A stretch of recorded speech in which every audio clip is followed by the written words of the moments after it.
ഉണ്ടാക്കാനായിട്ട് പോകുന്നത് സാമ്പാറാണ് കേട്ടോ. വളരെ അടിപൊളി സാമ്പാറാണ്. അപ്പോൾ നമ്മൾ വീട്ടിലുള്ള ഇൻഗ്രീഡിയൻസ് ഒക്കെ വെച്ച് തന്നെ വളരെ എളുപ്പത്തിൽ തന്നെ ഉണ്ടാക്കാൻ പറ്റുന്ന സാമ്പാറാണ്. അപ്പോൾ അതെങ്ങനെ ഉണ്ടാക്കുന്നത് നോക്കിയാലോ. അപ്പോൾ വേണ്ട ആദ്യമേ തന്നെ ഇവിടെ പരിപ്പ് വേവിച്ച് വെച്ചിട്ടുണ്ട്. ഇനി നമുക്ക് ഇതിലേക്ക് ചേർക്കാനുള്ള ഇൻഗ്രീഡിയൻസ് എല്ലാം നോക്കാം. അപ്പോൾ ആദ്യമേ തന്നെ നമ്മൾ കുമ്പളങ്ങ എടുത്തിട്ടുണ്ട്, പിന്നെ കോവയ്ക്ക. ഇത് രണ്ടെണ്ണം ഇവിടെ ഉണ്ടായതാണ് കേട്ടോ. പിന്നെ അത് കഴിഞ്ഞിട്ട് വഴുതനങ്ങയുണ്ട്. അതിന് ശേഷം ശകലം പയറും ഉരുളക്കിഴങ്ങും ശകലം ക്യാരറ്റും കൂടി എടുക്കാം. എല്ലാം അതിലേക്ക് ഇട്ട് കൊടുക്കേണ്ടതാണ്.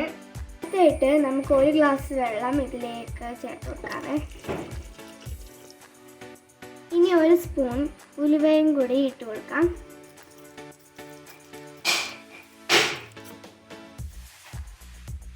ഇനി നമുക്ക് ശകലം കായപ്പൊടിയും കൂടി ഇട്ട് കൊടുക്കാം. ഉപ്പ് വെച്ച് കൊടുക്കാം. 1 സ്പൂൺ കാശ്മീരി മുളകും കൂടി ചേർത്ത് കൊടുക്കാം. പിന്നെ മല്ലിപ്പൊടിയും കൂടി നമുക്ക് ആവശ്യമുള്ള അത്രയും ചേർത്ത് കൊടുക്കാം.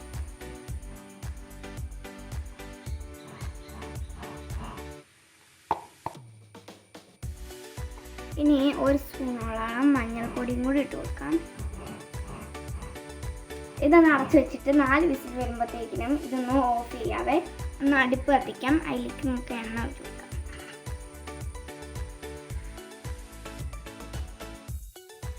ഇനി അടുത്തായിട്ട് നമ്മൾ അരിഞ്ഞ് വെച്ചിരിക്കുന്ന ചെറിയ ഉള്ളി, 1 പച്ചമുളക്, മുരിങ്ങക്ക, തക്കാളി, വെണ്ടയ്ക്ക ഇതെല്ലാം കൂടി ഇട്ട് പിന്നെ മഞ്ഞളും ഉപ്പും കൂടി ആവശ്യത്തിന് ഇട്ട് നമുക്കിതൊന്ന് ഇളക്കി വേവിച്ചെടുക്കാം.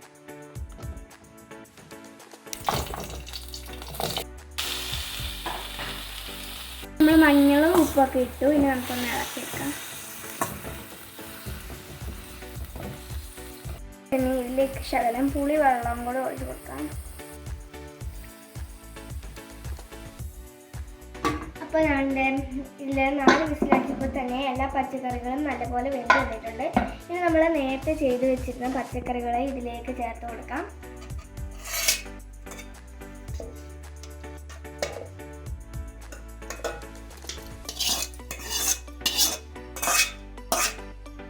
പിന്നെ ദാണ്ട് ഒരു ചീനച്ചട്ടി എടുത്തിട്ട് അത് ചൂടാകാൻ വെച്ചു. അത് കഴിഞ്ഞിട്ട് നമുക്കിനി ഇതിലേക്ക് എണ്ണ ഒഴിച്ച് കൊടുക്കാവേ.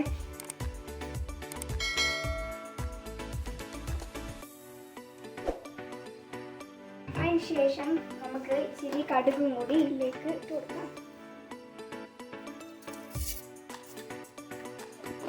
അതെ, കടുകെല്ലാം പൊട്ടി വരുമ്പോഴത്തേക്കിനും നമുക്ക് സവാളയും മുളകും കരിയാപ്പിലയും കൂടി ചേർത്ത് കൊടുക്കാവേ.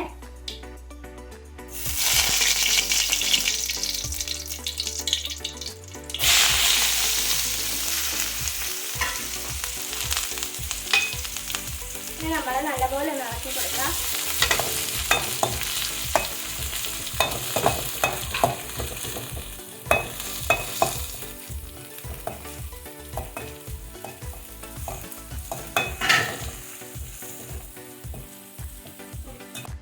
ഇനി നമുക്ക് ഇതിലേക്ക് 2 സ്പൂൺ മല്ലിപ്പൊടിയും കൂടി ചേർത്ത് കൊടുക്കാം.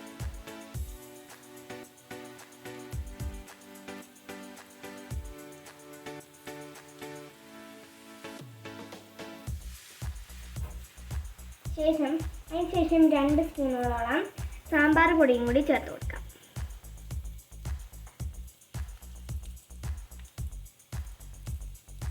എന്നിട്ട് 1 സ്പൂൺ മുളക് പൊടിയും കൂടി ചേർത്ത് കൊടുക്കാം. ഇനി നല്ലപോലെ ഇളക്കാം.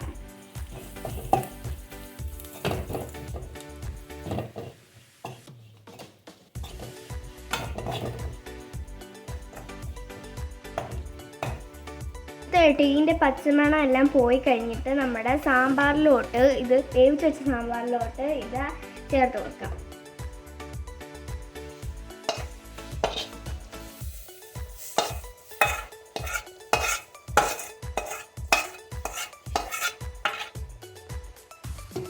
ഇനി നല്ലപോലെ ഒന്ന് ഇളക്കി കൊടുക്കാം.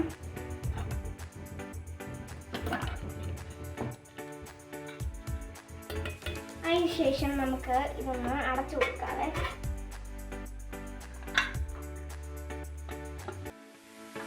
അങ്ങനെ ഇതോടെ നമ്മുടെ സ്വാദിഷ്ടമായ സാമ്പാർ കറി ഇവിടെ റെഡി ആയിട്ടുണ്ട്. ഞാൻ ഇതും കൂട്ടി ചോറുണ്ണാൻ പോവുകയാണ്. Thank you for watching. Like, share, subscribe.